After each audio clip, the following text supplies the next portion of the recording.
I'm so excited. I'm losing it. I can't calm down. I'm too excited.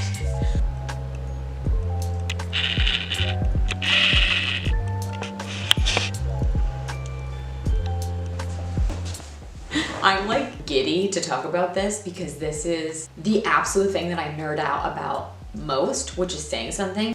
Sharing the knowledge of sustainability in art making and how incredibly fulfilling it can be and how just inspiring it is and how it just makes your art practice so enriched and incredible, and it's just so fascinating. Feels like one of the purposes that I have on this earth is it's looking beautiful. It's just to be like, do it, it's so cool, and read all the books about it. So that's kind of the basis of this video. So if you're ready to nerd out with me, let's do it. Found and ground. Practical guide to making your own foraged paints. So she goes into kind of some of the practices of foraging, principles, and starting from a stone and grinding it and making it into a paint, which is what I do. And I just appreciate all of her visuals, all of her insights. This book is very near and dear to my heart. It is The Organic Artist by Neddo. He's from Vermont, and I lived in Vermont when I first really got into doing this. So I highly recommend him. He has a really comprehensive gist of not only making paints, but doing inks and also, you know, making your art supplies. So making like the brushes and doing crayons to check out as a resource. This is one of those like eBay finds that I've got. It's very dated, which is honestly like very cute. There's some really fun recipes in here. They're a little bit more simple and I think really attainable. And yeah, it's a great recipe book. This is one of my most gorgeous books that I own, I think. This is really great for inspiration. So it's World Masters of Natural Dyes and Pigments. And in case you didn't know, dyes and pigments are different. Oh my gosh. It goes right to Heidi Gustafson, who I have a book on. Comprehensive inspiration from people across the entire world. Oh, that actually worked. All right, Book of Earth is a really special one to me. I actually did my master's thesis in sustainability in art making, and I work only with earth pigments for my large-scale oil paintings. Heidi Gustafson also only works with iron, ochres, and earth pigments. And the reason I work with ochres is because they can be found everywhere. Iron oxide ochres can be found throughout the world, and they, to me, imply interconnectedness and our universal experience on this earth. Okay. Cool. Let's do it.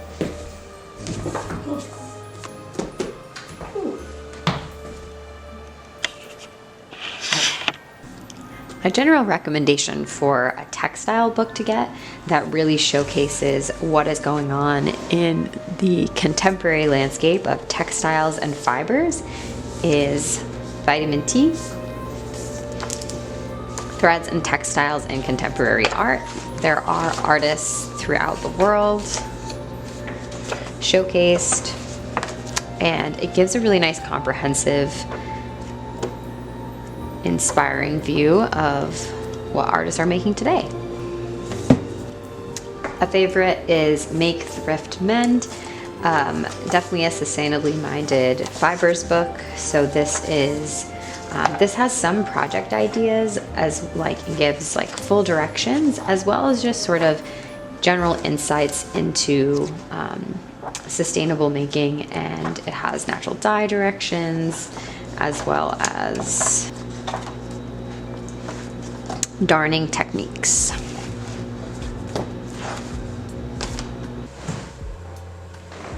Quilting. This is a great book. It has a lot of wonderful inspiration for incorporating natural dyeing and quilt making. I make quilted garments and patchworked clothes and things like that. This is just great for any sort of quilting, any sort of patchworking. It's an awesome book.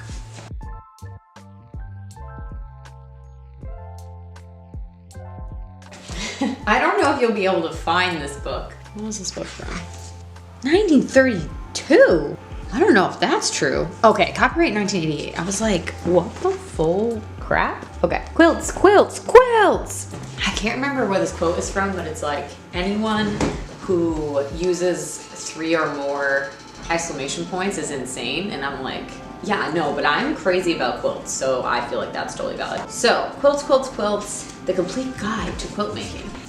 This is like the essentials, so it really has, right now, if you're like, I want to get the 1,000 pyramids and I want to get a pattern for that, you can find them really easily online, on Etsy, from your local shop. But if you wanted to get as many patterns as in this book, I think it's totally worth it to get books that have a lot of either advice to making patterns or the actual pattern inside of there. This gives measurements, it gives everything, similar to the other quilt book, the fishing pole rather than the fish. I think it's important within each discipline and each medium that you're investing in to have books that are pure inspiration, like just beautiful artwork that you're like, oh my God, it's just fun to look through. It's just really inspiring. And then the other category is actual tangible like directions to be able to break things down really, really simply. There's an expert that has been doing this for however many years to be able to make this book. Obviously not every book is created equal, which is, you know, why I'm making these recommendations to help steer you towards the good books. But it's important to just identify what you're excited about and the thing about it that you're excited, and then getting books leaning towards that way. Okay. I don't have a lot of sewing books.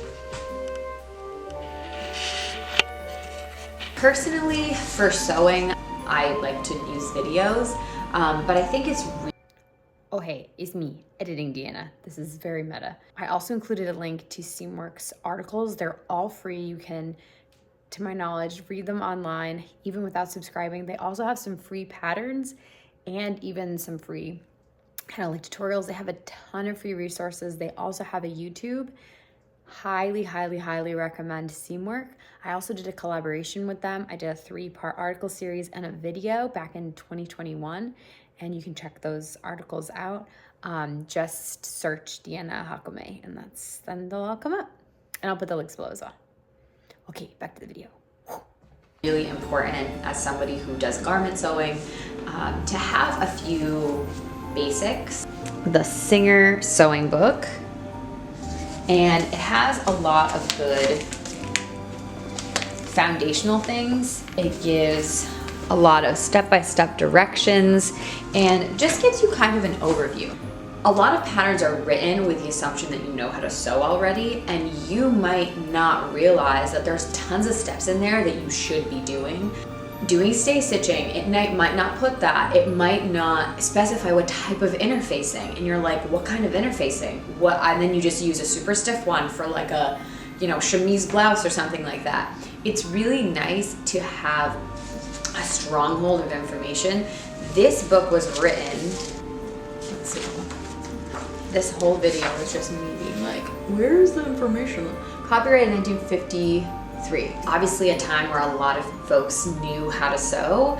This is actually a great time to look for books because this is a great era to kind of find sewing books in, because they actually were doing a lot of home sewing and a lot of people were making their garments and creating home goods.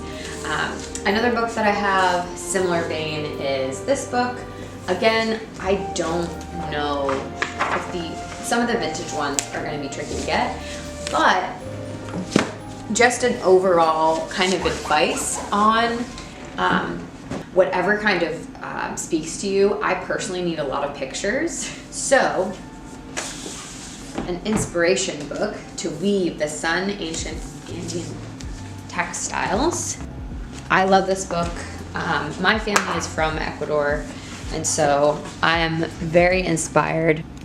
The entire reason that I actually started weaving was because of my family in Ecuador, and I'm very inspired by South American designs, specifically those in Ecuador, because that's where I have a family tie. I just have such a love for textiles.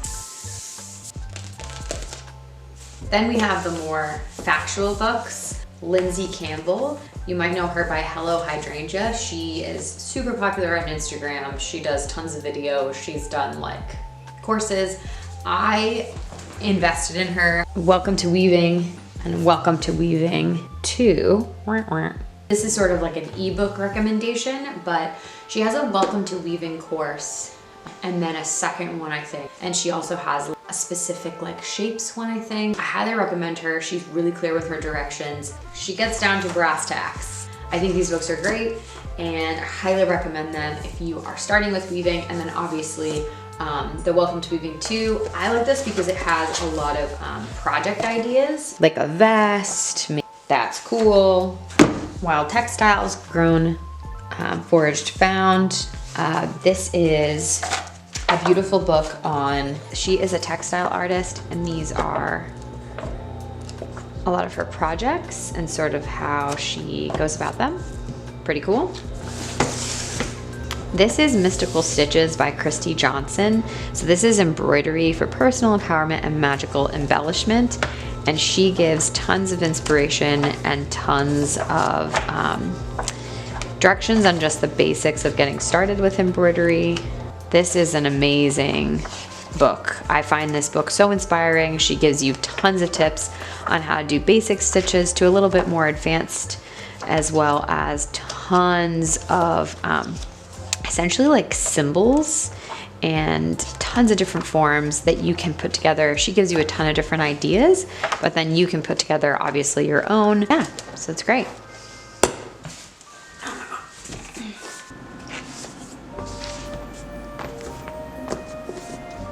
These are my natural dye recommendations. These are both by Sasha Dur, and I think they're a great kind of pairing because this is really purely inspiration. It does give you information on sort of the general palette of how you can achieve variation within a color.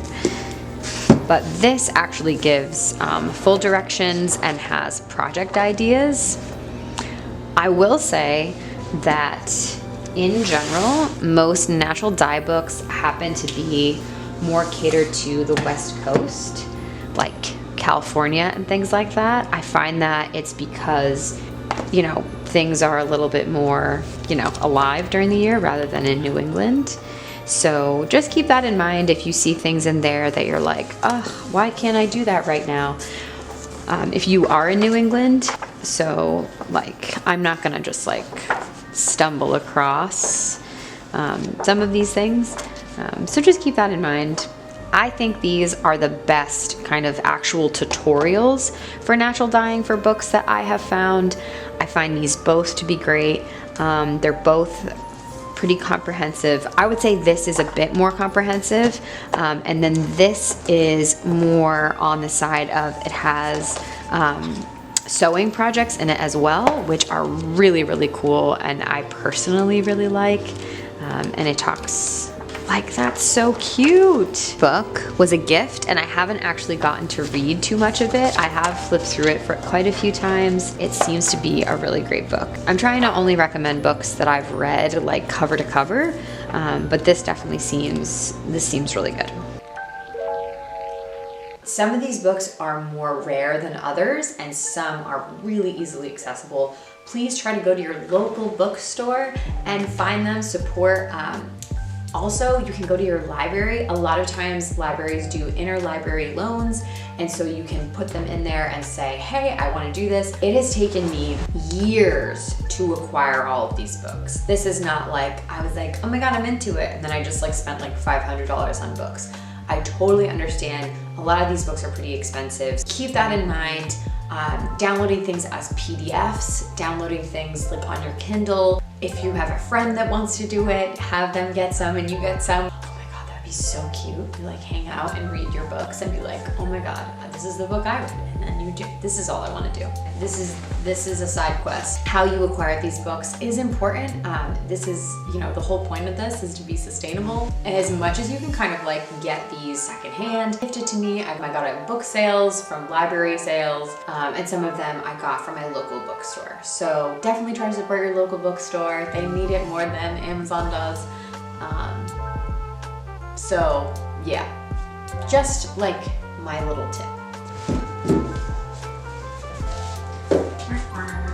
The vibe, immaculate.